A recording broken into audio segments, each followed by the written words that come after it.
Hi, everyone. My name is Elizabeth Denise Wilson. I go by Edie, and I'm the current editor-in-chief of the SAIS Review. I'd like to welcome you to the launch of the 40.1 issue of the SAIS Review, titled Ex Amicitia Pax, Diplomacy in Action.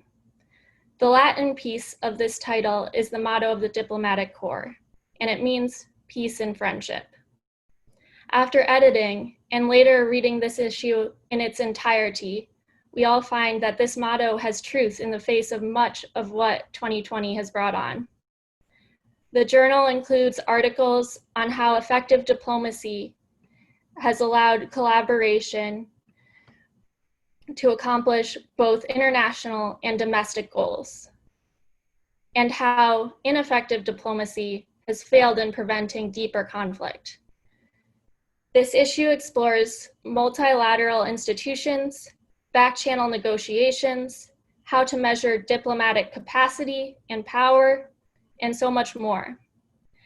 I'd be remiss if I did not mention the previous editorial board, made up of Michael, Simon, Jonathan, Ninika, and John, who curated the articles in this issue, interviewed diplomatic practitioners, and worked with these panelists through June. We're also incredibly appreciative to our advisor, Professor Carla Freeman, who you'll see on the panel, and our advisory committee led by Dean Elliott Cohen. The SAIS events team and so many faculty and staff at SAIS have been incredibly helpful in organizing this event and supporting us in putting out the journal. We greatly appreciate everyone involved, and of course, we're very excited and grateful to the panel you'll be seeing on your screen today, all of whom have contributed to this issue of the SAIS Review. And before we get started, lastly, I'd like to thank the members of the wonderful editorial board with whom I work. I'm joined by Managing Editor and Middle East Studies Concentrator, Erin Thomas, Senior Editor and International Political Economy Concentrator, Will Marshall, Podcast Editor and Middle East Studies Concentrator, Ester Fang, and Media Editor and Strategic Studies Concentrator, Jake LaRochelle. Now, my colleagues on the editorial board are going to introduce the impressive panelists we have here today. All right, thanks Edie for those opening remarks, and good morning everyone, and thank you for joining us. Our first panelist today is Professor Carla Freeman, who directs the SAIS Foreign Policy Institute and also happens to be the patron saint, if you will, of the SAIS Review as our faculty advisor. She's an associate research professor in China studies here at SAIS, where she conducts research on Chinese foreign and domestic policy with a focus on regional dynamics and its role in international organizations. She received her PhD in international relations and Asian studies right here at SAIS. We'll also hopefully be joined by Professor Mark White, but I'll introduce him in absentia in the meantime. He is an associate practitioner in residence for international economics at SAIS. His background is in risk analysis and modeling, and he's a recipient of the 2016 Max M. Fisher Prize for Excellence in Teaching Award. Next, we have Professor Sinisa Vukovic, who's a senior lecturer of conflict management and global policy and associate director of the conflict management program at Johns Hopkins SAIS. He's taught and conducted research on various topics in the field of conflict management, with a particular focus on the processes of negotiation and mediation. His latest book, titled International Multi-Party Mediation and Conflict Management, is published by Routledge. Also with us today, we have Ambassador Farah Pandith. She is an author, foreign policy strategist, and former diplomat, a world-leading expert and pioneer in countering violent extremism. She is a frequent media commentator and public speaker. She served as a political appointee under Presidents George H.W. Bush, George W. Bush, and Barack Obama. And most recently, she was the first ever special representative to Muslim communities, serving both Secretaries of State Hillary Clinton and John Kerry. She has served on the National Security Council, at the U.S. Department of State, and the U.S. Agency for International Development in various senior roles. She has also served on the Department of Homeland Security's Advisory Council, chairing its task force on countering violent extremism. She is a senior fellow with the Future of Diplomacy Project at the Belfer Center for Science and International Affairs at the Harvard Kennedy School, as well as an adjunct senior fellow at the Council on Foreign Relations. Her book is How We Win, how cutting-edge entrepreneurs, political visionaries, enlightened business leaders, and social media mavens can defeat the extremist threat. Additionally, we have Professor Daniel Serwer, who is the director of the American Foreign Policy and Conflict Management programs at the Johns Hopkins School of Advanced International Studies. Thank you. We're also joined by Professor John Kirton. Professor Kirton is a professor of political science at the University of Toronto, where he directs the G7 Research Group, G20 Research Group, and the Global Health Diplomacy Program. Dr. Kirton received his PhD from SAIS and is specialized in Canadian foreign policy. His article is The United States Cooperative Leadership in G7 and G20 Governance, in which he argues that the US has increasingly led global governance through its central role in the G7 and G20 summits. We're also joined by Mr. Arsalan Suleman. He is a non-resident fellow at Georgetown University's Institute for the Study of Diplomacy. He is currently counsel at Foley Hoag LLP, focusing on dispute resolution and human rights. Mr. Suleman previously served as the former acting US Special Envoy to the Organization of Islamic Cooperation. His article is Empty Seat Diplomacy: How America Surrendered Its Diplomatic Advantage and How It Can Bounce Back, in which he argues that superior diplomatic power does not necessarily translate into greater diplomatic success. Good morning, good afternoon, good evening. Thank you all for joining us wherever you are. We have on our panel today Ambassador Dore Gold, who currently serves as the president of the Jerusalem Center for Public Affairs. Before, he served as the Director General of the Ministry of Foreign Affairs, and Ambassador Gold has also served in a number of other different roles in the Israeli government. To highlight a few of the prestigious roles he's been in, he was the 11th permanent representative of Israel to the United Nations, an advisor to the Prime Minister Ariel Sharon, foreign policy advisor on the international issues to Prime Minister Benjamin Netanyahu, during which he served as an envoy to the Palestinian authorities, Egypt, Jordan, and the Gulf states. Additionally, we have Genevieve Pons. She is the Director General of Europe Jacques Delors. She is an honorary director of the European Commission, where she was in charge of environmental and climate matters in Jacques Delors' cabinet. After her career in the European institutions, she was appointed director of the legal service of the International Labour Organization in 2013, and the director of the European Office of the World Wildlife Fund in June 2015. All right, so that wraps up our panelist introductions, and we'll move forward with a few questions to each of the panelists so that we can tease out some of the themes explored in this latest edition. And while we wait on Professor White, why don't we start with you, Professor Vukovic, and his article in this edition is titled The Many Faces of Power in Diplomatic Negotiations. And in it, he argues the concept of power in international relations remains elusive despite extensive scholarship on the topic. He examines power through the lens of diplomacy rather than through conventional, observable, or quantifiable metrics that often reduce power to a nation's tangible resources. And he concludes that power is context dependent and shaped by perceptions of relations among negotiating parties. So Professor Vukovic, you argue that power lacks a clear definition in the field of IR. And I think to many, this may come as quite a shock, especially because many students of the discipline consider power one of the foundational concepts. And we learn about Thucydides on through Morgenthau and to contemporary thinkers. So can you tell us why you think modern scholarship on power lacks clarity, and maybe explain how you've refined the concept in your article? Thank you, and thank you for introducing the article in such a way, because it kind of covers all the groundwork that I was trying to integrate into this piece. Indeed, it's very difficult to synthesize all of the output that there is regarding power as a concept, and power is a dominant concept in IR theory. Scholarship has been evolving around the notion of power and how power is distributed, how power is manifested, how power is accumulated, and how power can be understood, meaning what the effects of power are we looking for.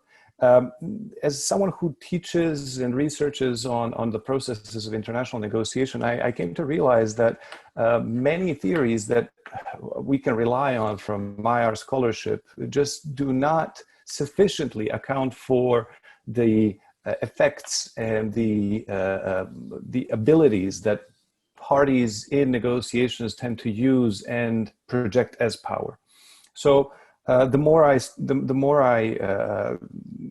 researched, the more I thought about conceptualizing power within diplomacy, within international negotiations. I started realizing that this actually is a good exercise, a good conceptual play of new ideas about power in general. Now, my take in this paper is that I wanted to, on the one hand, synthesize, so not to discredit anything that we know so far, but then at the same time see what are we missing? What is it that once everything is put together, where is it taking us? And the original standard thought about power, what you have already introduced, is the power of possessing resources, the power of possession. So what basically in negotiations, in diplomacy, it would translate into what do I have in my pockets that I bring to the table? Now, the biggest problem about that type of understanding of power is that we tend to see in practice that possessions do not translate into outcomes. So what are we focusing on? Are we focusing on the effect or are we focusing on the content? And neither one of those actually help us understand where power is, because outcomes can actually manifest regardless of the possessions, and possessions may produce adverse effects compared to the ones that we were hoping for. So I was looking at this dichotomy, at this dualism, and started realizing that the more we conceptualize power, the more we can realize that power is in between. Power is a dynamic, and power is a process that connects those possessions, those skills, and translates them into desired outcomes. And this is not an automatic process. So in order to translate the will and the interests through skill, you are going to use all sorts of power, and they come from different sources. And what I placed in my paper is a taxonomy of different sources, be it material or non-material in nature. So dividing them between hard and soft power. The biggest problem about soft power that I had was that it was not sufficiently conceptualized. So everyone knew about it, but no one knew how to talk about it. In other words, how to observe it, how to measure it, how to see it, where to look for it. And I provide a table in the paper, and I would like to welcome everyone to give comments on that. That when it comes to soft power, so on the one hand, we have hard power, which is basically material resources, be it economic or military, and soft power, which can be listed into issues of legitimacy, information power, relational power, referent power, meaning leading by example, and expertise power. All of these powers cannot be quantified, and the lack of their quantifiable nature, material nature, does not discredit their impact and their ability to shape those outcomes that I was looking for. So when we put them together, we see that there is an action.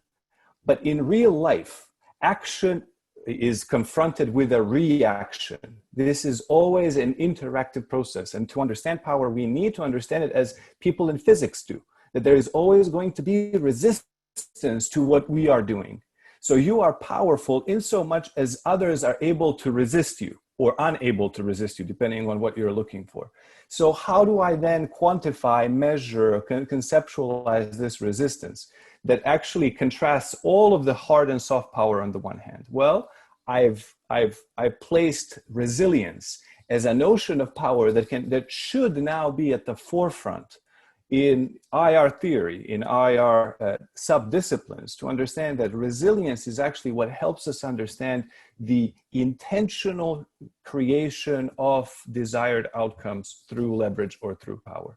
So in other words, to understand power, we need to understand the resilience of the other towards whom or towards what we are projecting that power. So when we put all of that together, we see that there is no single dominant notion of power. Power is, as I said, a dynamic that connects between what you have and what you bring to the negotiating table to what you achieve at the negotiating table. Everything that happens in between is a manifestation of power. And I will leave it at that for the time being. Excellent, and thank you for that synopsis. I encourage anyone with an interest in kind of rethinking power in negotiation and bargaining to check out Professor Vukovic's article. Moving on to Professor Freeman, who along with others co-authored the article, Measuring Diplomatic Capacity as a Source of National Power. And in the article, they argue that diplomatic capacity defined not just as the grand diplomatic bargains on the international stage that we see, but also as kind of the incremental or quotidian products of diplomacy should carry more weight in our measurements of a nation's soft power. And they propose a comprehensive new index that would measure and compare the full suite of a nation's diplomatic capabilities. And that's what Professor White is working on. But Professor Freeman, I wonder if you could just elaborate on your article a little bit. Can you tell us what you mean by national diplomatic capacity and why, unlike military capacity of a country, it should be recognized as a key dimension of national power? Well, thank you for the question, Will. But first, I want to congratulate the SAIS Review on this excellent issue. It really is a rich collection of articles, and I think it's going to be a resource for people thinking about diplomacy going forward. And just also say that it's my delight to serve as faculty advisor to the SAIS Review, and I've never been called a patron saint of anything before, so that's quite an honor. And but of course, it's the superb student teams that make up the editorial board who conceptualize and make the journal happen. So let me take this opportunity to publicly thank last year's editor-in-chief and editorial board, and Michael Rosengard and his team, as Edie mentioned, again, for this excellent collection. And then let me thank all of you for organizing this remarkable panel. So it's a wonderful opportunity to hear from our contributors. So speaking to your question, I personally, I don't think I can address the question of what this didn't come out of a need to address an academic question about what's missing in the study or analysis of diplomacy. The idea for the index really emerged from my hardly original observation that globally there's been a growing emphasis on instruments of statecraft other than diplomacy in countries thinking about how they can achieve their national interests, or even in the study of how countries achieve their national interests. In terms of policy, this is reflected in cuts to diplomatic budgets by countries. The United States stands out in this area, but there are other countries like the United Kingdom and I believe Israel, as well as we mentioned in the article, also have cut their budgets for diplomacy. But we all know diplomacy is important. Sometimes it's the source of grand bargains, but it also enables, as you said, well, those routine flows of activities, routine activities, flows of people and goods around the world, for example, and it allows countries to maintain channels for dialogue, even when there are issues that might be souring relations or even threatening conflict. And so it does help reduce the chances for conflict between countries.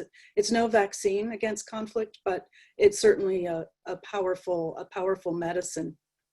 So it seemed to me that we could shine light on the importance of diplomacy as a source of power if we were to develop an index of diplomatic power. We've kind of backed away from the term power for many of the reasons that Professor Vukovic addresses. You know, it's challenging to capture. It's a dynamic concept, and just arriving at an operationalizable definition of diplomacy. Diplomacy has not been easy, and as you'll see if you read the essay, we're still not really comfortable with where we landed. We kind of end up with the employment of peaceful means to advance national interests. We've used the term capacity because what we're trying to do is measure those peaceful means, the resources and the assets that constitute the diplomatic muscle power of countries around the world. And we borrowed actually another SAIS professor's term, the hardware and software of diplomacy, the hardware, the capacity of countries to use their diplomatic resources, and then the software is how they actually are able to make use of those tools. So hardware would be metrics like numbers of personnel, embassies, consulates, representation in international institutions, et cetera. And then the software would be training diplomats, even providing resources for people to attend international meetings and that kind of thing. And I'll let Professor White, when he arrives, talk more about how we're actually breaking these down and the different variables that we're trying to measure. We're still working on our first test index, which we hope to roll out in a month or two. It'll include a cluster of countries, and Professor White can get into the actual methodology. They're just huge challenges. It seems easy if you're just sticking to measuring, trying to measure budgets and look at the infrastructure for diplomacy. But then when you run the numbers, it's not always clear that those correlate with what you actually know about the effectiveness of that country's diplomacy, as actually Mr. Suleman observes in his article. Diplomatic power does not always mean diplomatic effectiveness. So how are we measuring that power? There are other resources out there. There's the Lowy Institute's Global Diplomacy Index, for example. That has a rather elegant focus on numbers of representative offices. They try to measure the density of diplomatic networks. We're trying to do much more. We're trying to really get into all of the different dimensions, all of the different elements that comprise diplomatic capacity and diplomatic power. I'll stop there. Right. Well, thank you for that. And I know we're looking forward to seeing how the index evolves and once it's finalized and maybe even how it's received by the diplomatic community. So Erin, over to you. Thanks, Will. Ambassador Pandith, I'd like to ask a bit about your government service, if I may. In your role as special representative to Muslim communities, you travel to almost 100 countries. Given the massive cultural differences between Muslim countries, do you think you were able to be equally effective engaging with communities in Pakistan as you were in, say, Lebanon? How did you take those cultural differences into account? Well, good afternoon or good morning, wherever you are. And I want to thank the SAIS Review for letting a Fletcher grad take part in it. It was really a fun process, and I want to congratulate the team. You worked really hard.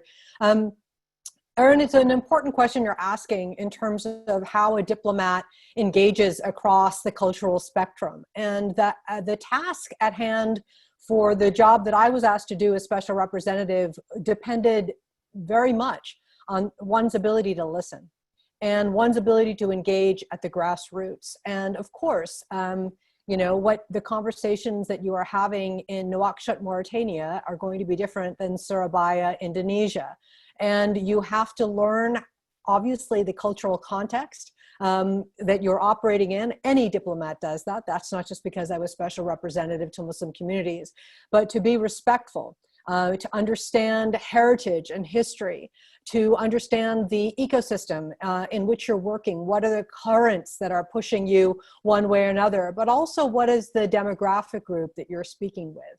And for me, I was engaging with young Muslims, so primarily Muslim millennials, sometimes a little younger, sometimes occasionally a little bit older, but primarily millennials. And for these digital natives, the face-to-face interactions that we had really depended on trust. It very much depended on your ability to connect in a real way. And so whether you were speaking to Muslims in a Muslim majority country, or you're speaking to Muslims who lived as a minority, what we were doing at the Department of State with this kind of engagement was to make sure that everybody felt as though we were giving them the dignity that they deserved. So even speaking on the border in Thailand to Muslims who are minorities, or in Cambodia, or whether I was in Beirut, or whether I was in, you know, whatever, I mean, London, didn't matter. How were we as Americans understanding the experience that they are going through,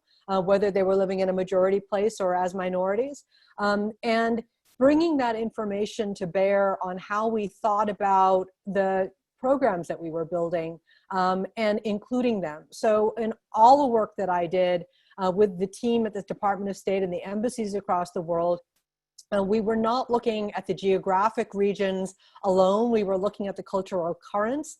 And Erin, one of the other things that was very important, and I'm so glad both of the speakers before talked about power. I didn't get into that in the piece in the SAIS Review, but in my book, How We Win, the epilogue talks about a new kind of power that I think is essential for diplomats. And it was based on the work that I was doing engaging with young Muslims that I call open power, basically a derivative of soft power.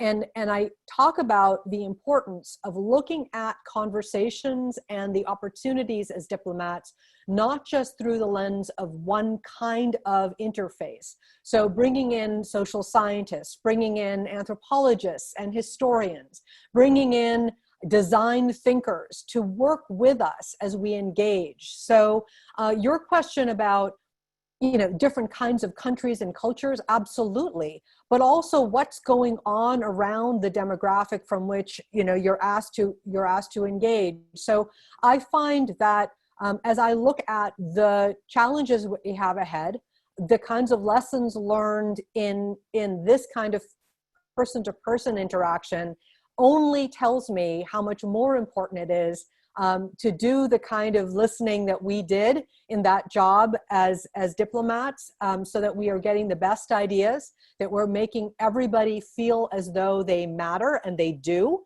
and we're bringing the best ideas forward to execute what the world needs in terms of engaging with different kinds of communities. I think too often we think because a particular community is a majority community, their voice is better and more important than everybody else's. And the way I approached this was that it didn't matter to me if you are speaking with the loudest voice. I wanted to make sure that those who had softer voices, that those that you don't always hear are heard. So whether it was Malaysia or Indonesia, whether it was Guyana or Canada, I mean, I remember talking to fellow diplomats who were astonished that I was spending time going to countries in which the Muslim minorities were so small. Why are you going to Guyana? Why are you taking time to do that? And I was talking about, in the age of a digital era, a voice in Guyana matters and implements change in a place like the Maldives or in China. And if we don't get that as diplomats, we're really missing the ball. So thank you for the question, and I look forward to further conversation. Thank you so much for that, Ambassador Pandith. Over to you, Professor Serwer. I'd like to ask you about your article. You ask, what is the appropriate mix of policy responses to the geopolitical issues that the Middle East currently faces? How would you personally answer that question? Very simply, I think we've had overemphasis on the military instrument and have failed to use our diplomatic capacities to enable what the last two presidents of the United States have concluded the American people want, which is withdrawal from the Middle East. I think, and when I talk about withdrawal, I don't mean that there would be zero commitment in the Middle East or that it would happen quickly. But both President Obama and President Trump have wanted to reduce American commitments in the Middle East, and I think for very good reasons. I think our interests there have declined sharply. In particular, our energy interest there has declined sharply. The capacity of our allies and friends in the Middle East has increased significantly, including because we gave them a lot of weapons. And we need to be able to shift our military focus to the Asia Pacific. That's quite clear. And two administrations have tried to do that and have largely failed. And the reason they fail, I think, is that the Middle East is a mess. That in particular, the Levant is in profound collapse. And the usual solutions that diplomats look for, or that military people look for, conquest or partition or power sharing, all of them are failing. And they're failing largely because we don't have viable states in a large part of the Middle East that treat their citizens decently and that know how to cooperate with the other states in the region to ensure a regional security architecture that works. Those are the two big missing ingredients, and they are diplomatic challenges. They are not really military challenges. I know state building is out of fashion, but if you want to be able to leave the Middle East and not see massive migration to Europe and even to the United States, you're going to have to make sure that there are viable states in the Middle East that treat their citizens decently. And you're also going to need some kind of regional security architecture. It simply doesn't exist in the Middle East. There's no overarching security architecture that includes in any serious way Iran, Turkey, the Arab states, the Gulf, the Levant, North Africa. So I believe that the big missing ingredient here is diplomacy, and that the Americans, admittedly, it's a much bigger challenge than we faced in the Balkans 20 years ago. It is much, the countries are bigger, the situation is more complicated, and frankly, the unipolar moment is over. The world isn't willing to be shaped only by American power. And so the challenge is enormous, but I think the missing ingredient is diplomacy. Thank you so much for your time, Professor. Over to you, Jake. Thank you, Erin. So Professor Kirton, as you write, the G7, G20 format found success as a forum for some of the world's leading nations to navigate the 2008 global financial crisis. But does this format work when the US leadership is not interested in multilateralism, as it is the case now? What about those left out of the club who must often watch from the sidelines as the most powerful players dictate their fate?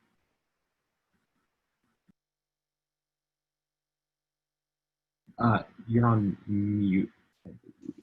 A couple of questions there, and very good ones. First, on the key one, the quality of diplomacy, to quote Hans Morgenthau, the current president of the United States, over the past few years. I think I suggested in my article, I've certainly argued that the G7 and the G20 summits bring out the best in President Donald Trump. And it's one of the relatively few forums where he goes abroad to do what others call global governance, where you can see him listening, learning, but getting his way on key things and bringing home some great successes.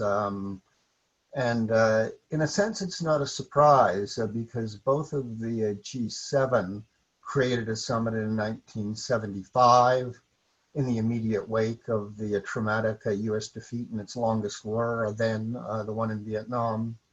And then the G7, as you noted, created by President George Bush as a summit club in the immediate response to the American-turned global financial crisis. So these are really American created clubs. All American presidents have known they need them. And they do always have the self-confidence that if you go one-on-one with your fellow leaders, the only other people in the world who really understand how tough it is to govern a democratic country with an open society at home, there is a common bond. Is it a G20 in a world of G193? There's nothing to stop the United Nations from calling yet another summit, and then just see who comes. Sadly, we've seen this year the United Nations canceling, deferring its scheduled summits. At the same time, President Trump, as host of the G7, is calling many more than ever before, and is participating in the emergency G21s in response to the COVID-19 pandemic and all the economic and social devastation it's brought. So To sum up, the G7 and G20 are really still working for the United States, and the surprise to some, Donald Trump's United States is still working for the G7 and the G20 and everyone in the world as a result. Thank you. And our next question is for Mr. Suleman. So this question is, are there any particular international forums, such as the UNHRC, or issue areas that you think are particularly urgent or valuable for us to enhance our diplomatic engagement? Thanks, Jake, and thank you as well to the entire staff of the SAIS review and everyone who worked on this journal article. It was a great pleasure to work with all of you, and excited to see the results of this great work in this issue. Absolutely, I think, if you just read the newspaper headlines, you can see the issues that are absolutely critical for the United States and other nations to really enhance multilateral diplomacy. I would list the first being the issue of global health, in particular, looking at the COVID-19 global pandemic. The United States, we're approaching 200,000 deaths from a virus that started in a small part of China. And this is the pandemic we're facing right now. But I think what we're seeing with this pandemic and with environmental challenges, including wildfires in California, more intense and frequent hurricanes that are battering the Gulf Coast and other parts of the country, we're seeing the effects of climate change as well, becoming greater challenges that are directly affecting the people of the United States. Many people, again, 200,000 have died from COVID. Over 100 have died from the fires and hurricanes. So it's not just a soft issue. These are issues that directly affect the economic well-being of the country, directly affect the population of the country, and actual American lives. So I would say COVID ranks number one, and it reinforces the need for the United States to be enhancing its diplomacy at the World Health Organization and in other similar forums, rather than withdrawing from the World Health Organization, as the Trump administration has announced its intention to do so. And similarly, on the issue of climate change, the United States should not be shunning agreements and forums like the Paris Agreement that was negotiated, and it's sort of the preeminent space where the global community is coming around to try to find a solution, a cooperative solution to climate change. I would add to that just generally, as discussed further, in the article, the United States has empty seats in various multilateral organizations, including our ambassador to the EU, to ASEAN, to the Organization of American States, to the UN Human Rights Council, to UNESCO, our special envoy to the OIC. All of these positions, which are critically important institutions, or are positions to which we have representatives, or should have representatives, they're all empty at the moment. And we should have skilled diplomats in those positions to enhance and to advocate for US interests before those bodies.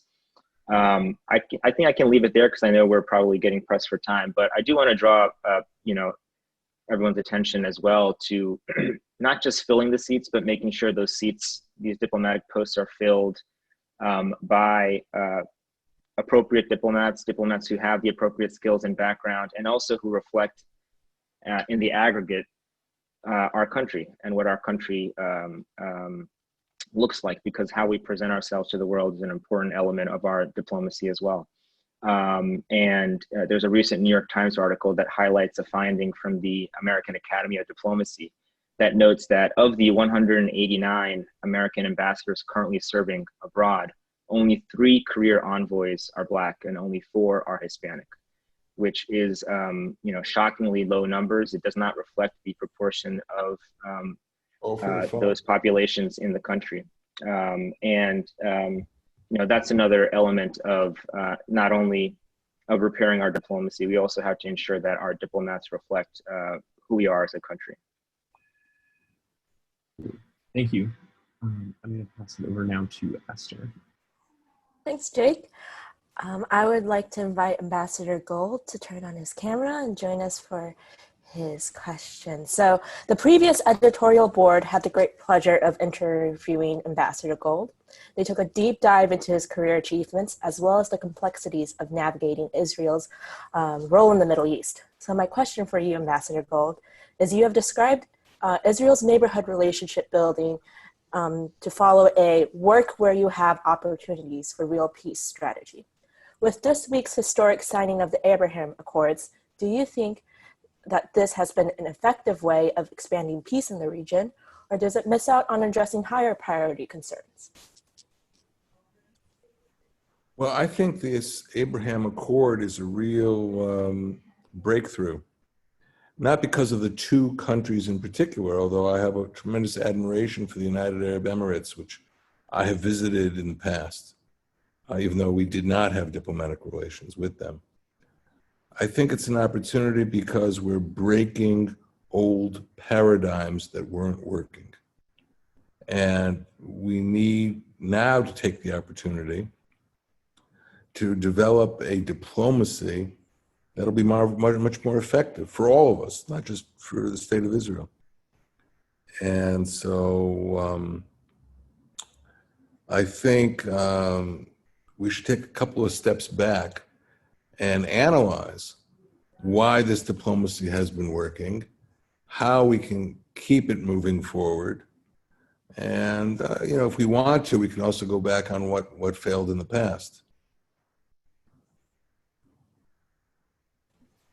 Thank you so much. That is really enlightening. Definitely a good way to look towards the future for future peace accords, hopefully.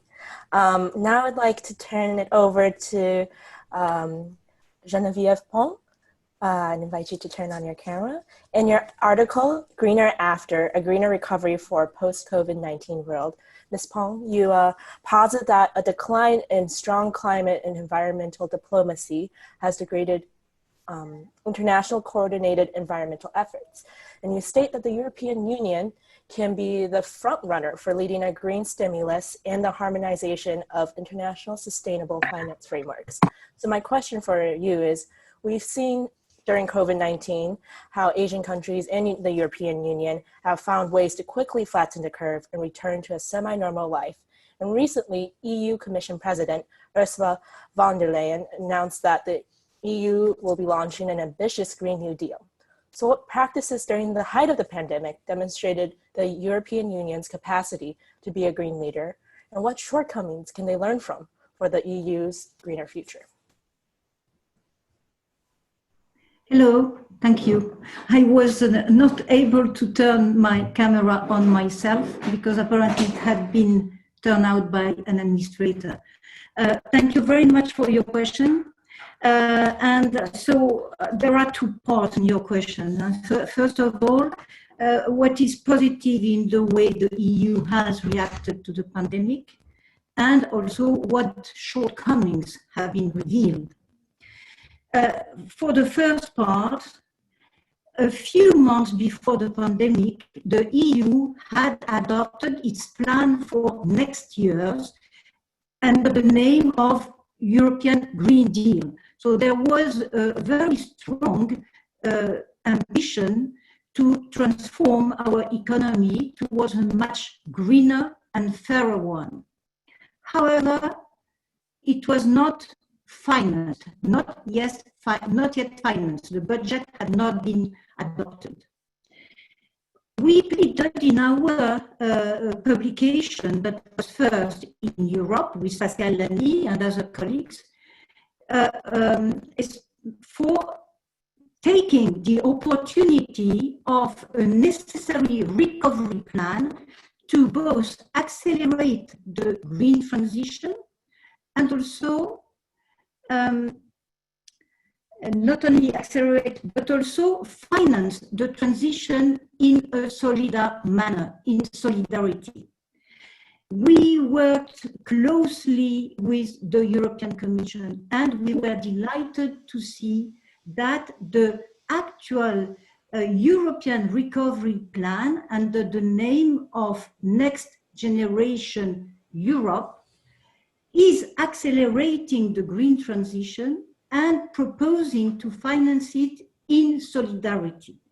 And it is even very spectacular because 750 billion euros will be borrowed by the European Commission on the financial market on behalf of the EU and its member state. For the US, it is a kind of Hamiltonian action. It is really a transformation. It is very important.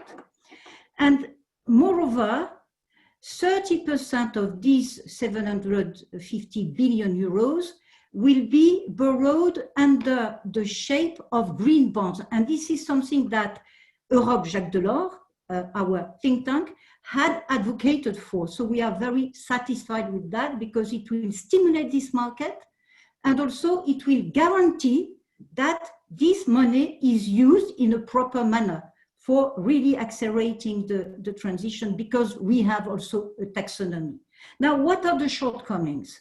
During the pandemic, we saw not only that the economic activity was shrinking, but also that the price of CO2 was sinking. So a weak price of CO2 would not allow us to succeed in our transformation. And what we propose also is to set a floor price for CO2. And as we have intensive industries that would suffer from a significant high CO2 price, we also propose to have an adjustment mechanism at the border, a border carbon adjustment mechanism. I do not develop more now, but I would be absolutely delighted to answer any question I have on these aspects. Thank you. Thank you so much, Ms. Pons. That was very enlightening and informative. Okay, thank you to all of our panelists for their individual answers, and thanks, Esther, for that question. We're going to move into two full panel questions. So these are open for all of our panelists to comment on. The first one is in relation to coronavirus. Our editorial board thinks that it's safe to say diplomacy has suffered during the pandemic, and many of your answers alluded to this. Yet there seems to be a need for strong diplomacy that hasn't diminished during the crisis. And in fact, it might be in higher demand now. How do you think the pandemic has changed the way diplomacy will be conducted in the future? And also, how do you see diplomacy playing a role in COVID-19 vaccine development and distribution? And this is open to any of our panelists to provide a short comment on. Ms. Pons? Oh, yes. I would like maybe to expand on some notions that have been used by other panelists. Some have spoken about power, about diplomacy, another has deplored the fact that the US are withdrawing from many organizations. And I think that there is a need for the US to come back in the multilateral system and to engage, not for the sake of power. We all know that the US is powerful, no problem with that, but because we have a common good to protect. Our health is a common good. And the health of anybody in the world matters for the health of anybody else in the world. So we need really solidarity in these special circumstances. And we cannot be successful if everybody is not fighting in the same direction, and especially if the strongest, if the most powerful is not helping and he's not trying to show solidarity. So I think that this is the main lesson that we have to draw from what is happening. And I must say that the EU is showing the will to be to act in solidarity, and is acting together with some big US actors, not the federal government of the United States, but some big foundation that the Bill and Melinda Gates Foundation. And so this is also the emergence of a new diplomacy that Pascal Lamy, for instance, had called plurilateralism. It's not only a diplomacy of states, it's also diplomacy of other actors, like NGOs, like foundations, even business. And we in the European side are acting in this manner. And there is a coalition which name is ACT, which is fighting for a common vaccine that will be shared with everybody, including with the poorest. But we need money to be successful, and that's why I express the hope that the US will come back and look at the rest of the world with friendship and solidarity. Thank you very much. I think Mr. Suleman had raised his hand, and I know there's a lot of people who want to weigh in on this. So Mr. Suleman next, and then maybe Professor Vukovic after that. Thanks, Edie. I'll be very short. I think two very clear effects. Number one, on the substance of issues, I think it's very clear, and people are recognizing that threats like global health threats, like environmental threats, are critical issues, national security issues that must be addressed. And so I think the COVID pandemic has heightened that awareness. The second effect, I think, is that people realize that a lot of business can get done without having to travel to various forums across the world, and that tools like Zoom and other video conferencing technologies can help allow diplomacy to continue, including multilateral diplomacy, but do so perhaps in a more environmentally responsible way. Thank you. And then Professor Vukovic. Very briefly, and to just expand on this notion about technological impact of the new Zoom and similar platforms on diplomacy. Indeed, it's going to create a new framework for diplomatic engagement, and with the availability, even once the pandemic is over, with the availability of these formats, there is going to be a higher reliance on remote communication than there has been before.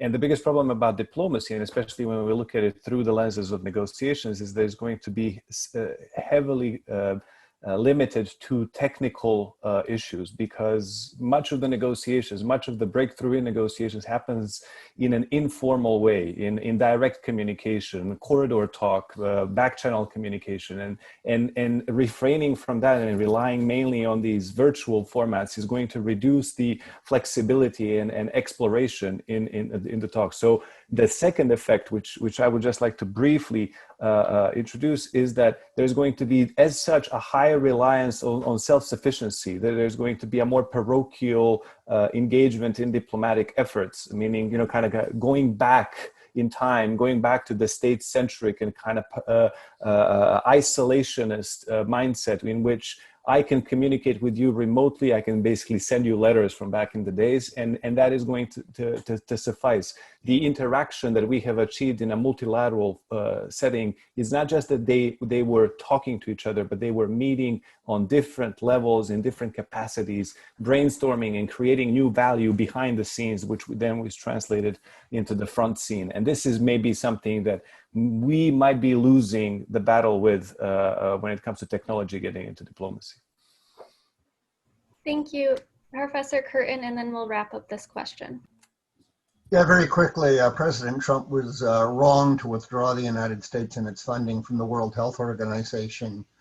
But it is, of course, one of the pillars of that whole global governance system created in the 1940s.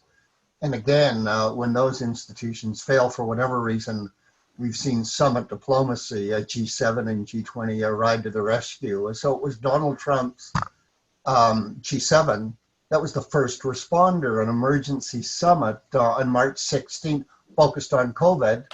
They told the G20 to follow. It did 10 days later. And ever since, we've seen the health ministers of G7 countries meeting virtually weekly. In some countries, of course, they're employees, hired or fired at will, but in many, they have a real political standing of their own. So summit diplomacy is working behind the scenes until the right decisions can be made and we can get back to the WHO we want and need.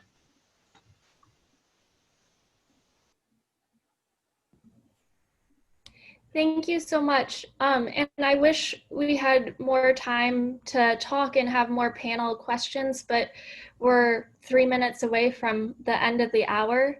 So I'd like to wrap up the event now. So first of all, thank you so much to our panelists for joining us, to those at SAIS who have supported this issue coming to fruition, especially Brittany, Sonia, Pedro, and everyone at SAIS events who helped us navigate our first ever Zoom launch of a journal issue. And thank you for the entire audience for attending. We hope you have a chance to peruse the entire issue. All of these panelists are featured and their thoughts are much more in depth in the issue and definitely worth reading and looking into. The issue is available on Project Muse. And then I want to give a quick plug for the winter issue. We hope you'll attend the launch then. This issue is titled "The Revolution Will Be Televised," and it explores the past decade of protests and social movements, bookended by the Arab Spring, and now many of our protest movements around the world in 2020, including those in the United States. And we hope you'll stay engaged with the SAIS Review throughout the year. We have our website and our new podcast, which Esther has already put out a first edition of that podcast. And those will both continue to release new content throughout the semester. Thank you again to everyone who's participated in this, and we hope you have a wonderful afternoon.